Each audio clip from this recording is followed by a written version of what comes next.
ஆத்தாளு மகனும் இவ்வளவு ஆர்வமா இருக்கிறத பார்த்தா மறுபடியும் ஸ்கெட்ச் போட்டு தான் வேலை பார்க்கறாங்க போல இருக்க. அறிவு கட்டாதுங்க. அக்கா, இதுக்கு மேல இதை பத்தி பேச எனக்கு விருப்பம் இல்ல. போ சொல்லுங்க. இப்பவே இந்த வீட்டு விட்டு அவளை போ சொல்லுங்க. இல்லன்னா நடக்கிறதே வேற. ஏய், தம்பி சொன்னது காதுல விழலையா? போய் உன் மூட்டை முடிச்செல்லாம் அள்ளிக்கிட்டு வீட்டை விட்டு வெளியில போடி. சொல்லிக்கிட்டே இருக்க, எரும மாட்டு மேல மழை பெஞ்ச மாதிரி நின்னுகிட்டே இருக்க. ஏய், போடி.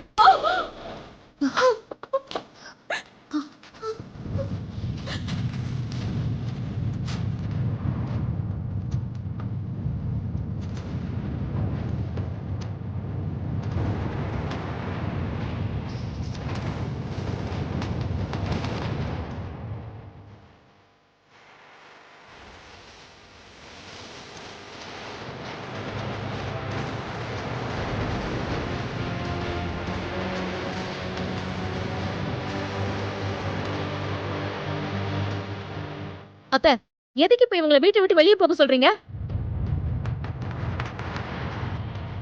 யாரோ ஒருத்தன் கூட இருக்கிற மாதிரி போட்டோ வந்திருக்கு. அதுக்காக உடனே வீட்டை விட்டு வெளியே போக சொல்லுவீங்களா? இந்த போட்டோல இருக்கிறது உண்மையா பொய்யான்னு விசாரிக்க மாட்டீங்களா?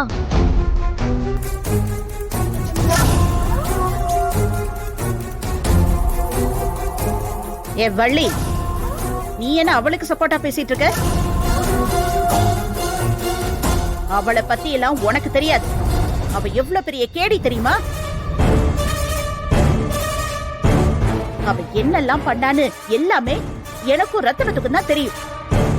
தேவையில்லாம இவளுக்கு சப்போர்ட் பண்ணி ரத்தனத்தோட கோவத்துக்கு ஆளாகாத.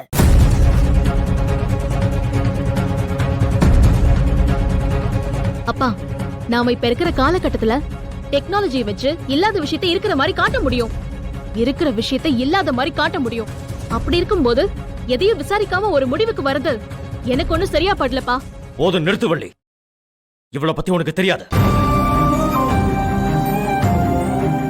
25 வருஷத்துக்கு முன்னாடியே இவளெல்லாம் நம்பி ஏமாந்து அசிங்கப்பட்டு போயிருக்கேன். அது மட்டும் இல்ல, இவளை நான் சேர்த்துக்க மாட்டேன்னு சொன்ன ஒரே காரணத்துக்காக இவளோட அண்ணன் என் அப்பாவை கொலை பண்ணான். அதெல்லாம் என்னால என்னைக்குமே மறக்க முடியாம தான் வெளியே சொல்ல முடியாம உள்ளுக்குள்ளேயே புழுங்கிட்டு இருக்கேன், தெரியுமா?